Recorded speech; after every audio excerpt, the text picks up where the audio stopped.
They entered.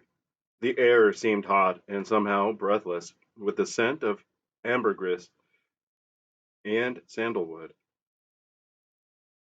On the domed ceiling of the hall, the color organ had momentarily painted a tropical sunset. The 16 saxophonists were playing an old favorite.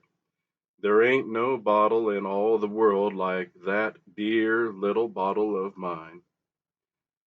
400 couples were five-stepping round the polished floor. Lenina and Henry were soon the 401st. The saxophones wailed like melodious cats under the moon, moaned in the alto and tenor registers as though the little death were upon them.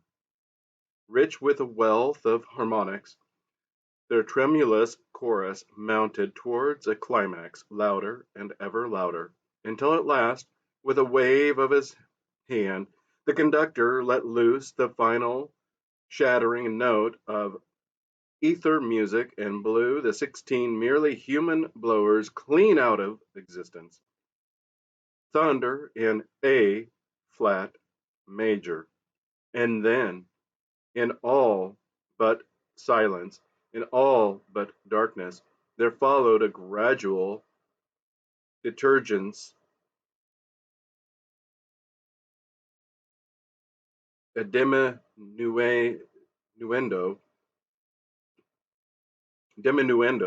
sliding gradually through the quarter tones, down to a faintly whispered dominant chord that lingered on, while the 5/4 rhythm still pulsed below, charging the darkened seconds with an intense expectancy. And at last expectancy was fulfilled. There was a sudden explosive sunrise, and simultaneously the 16 burst into song. Bottle of mine, it's you I've always wanted. Bottle of mine, why was I ever decanted? Skies are blue inside of you, the weather's always fine. For there ain't no bottle in all the world like that dear little bottle of mine.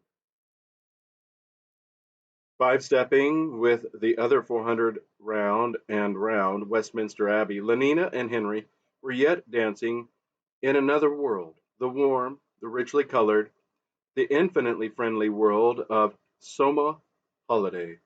How kind, how good looking, how delightfully amusing every one was. Bottle of mine, it's you. I've always wanted. But Lenina and Henry had what they wanted.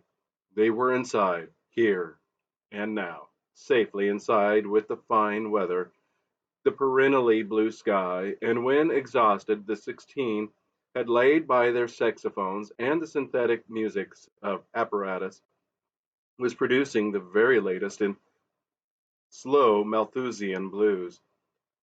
They might have been twin embryos gently rocking together on the waves of a bottled ocean of blood surrogate. Good night, dear friends, good night, dear friends. The loudspeakers veiled their commands in a genial and musical politeness. Good night, dear friends. Obediently, with all the others, Lenina and Henry left the building.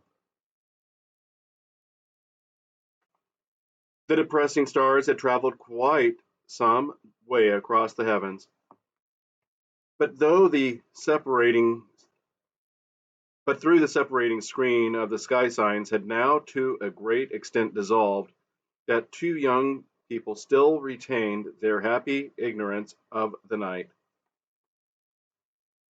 Swallowing half an hour before closing time, that second dose of soma had raised a quite impenetrable wall between the actual universe and their minds. Bottled, they crossed the street. Bottled, they took the lift up to Henry's room on the 28th floor. And yet, bottled as she was, and in spite of that second gram of soma, Lenina did not forget to take all the contraceptive precautions prescribed by the regulations.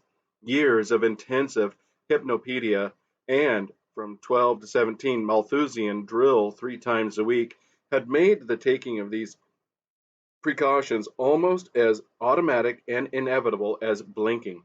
"Oh, and that reminds me," she said, as she came back from the bathroom. "Fanny Crown wants to know where you found that lovely green Maraca surrogate cartridge belt you gave me.